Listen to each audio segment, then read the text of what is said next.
लखनऊ से एक महत्वपूर्ण खबर सामने आई है, जहां वैज्ञानिकों ने डायबिटीज को लेकर पारंपरिक सोच को चुनौती दी है। प्रेस क्लब में आयोजित एक विशेष प्रेस वार्ता में एप्रोप्रिएट डाइट थेरेपी सेंटर के बैनर तले वैज्ञानिक डॉक्टर एस कुमार और डॉक्टर वरुण ने डायबिटीज को लाइलाज रोग मानने की धारणा को खारिज करते हुए इसे एक जीवन शैली जनित शुगर यूटिलाइजेशन डिसऑर्डर बताया है। जी हाँ, डॉक्टर वरुण ने कहा डायबिटीज कोई बीमारी नहीं है बल्कि एक जीवन शैली जनित विकार है, जिसे बिना दवा और बिना इंसुलिन के सिर्फ सटीक जांच और उचित खान पान द्वारा नियंत्रित किया जा सकता है। डॉक्टर कुमार ने अपने शोध में यह स्पष्ट किया कि रसोई घर में उपयोग होने वाली बीजों से निकला रिफाइंड तेल इंसुलिन रेसिस्टेंट का प्रमुख कारण है, जो रेस्पिरेटरीज को नुकसान पहुंचा सकता है। इस अवसर पर appropriate diet therapy centre Lucknow की टीम से centre in charge Shri Vinod Awasthi, dietitian Shri Mamta ji ने भी अपनी प्रतिक्रियाएं सामने रखी।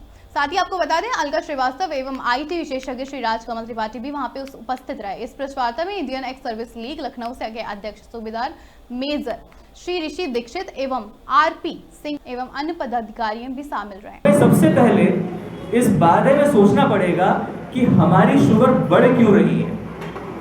अगर मैं आप लोगों से पूछूं तो आपको आज तक डायबिटीज के बारे में कौन सी रिपोर्ट्स के नाम आपको मालूम है?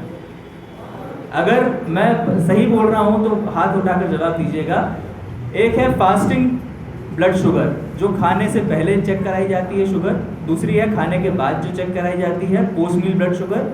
और तीसरी है HbA1c। अभी पूरे भारत में लगभग 50 के आसपास हम लोगों के क्लिनिक हैं।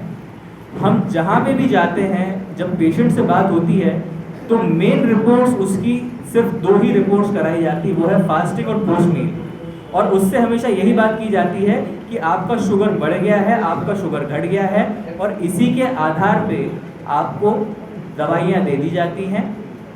बहुत सारी सिटीज़ में आज HbA1c नामक जांच, जो 3 महीने का शुगर का एवरेज होता है, वो भी नहीं कराई जाती है।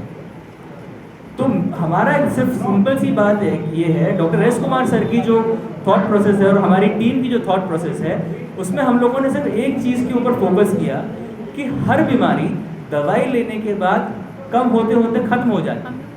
अगर आपको बुखार आया, एंटीबायोटिक ड्रग लिया, आपने बुखार कम हो जाएगा। उसके बाद आप ये चेक करेंगे कि बुखार का कारण क्या था, तो डॉक्टर्स आपको एक बेहतरीन सी रिपोर्ट्स लिख के देते हैं।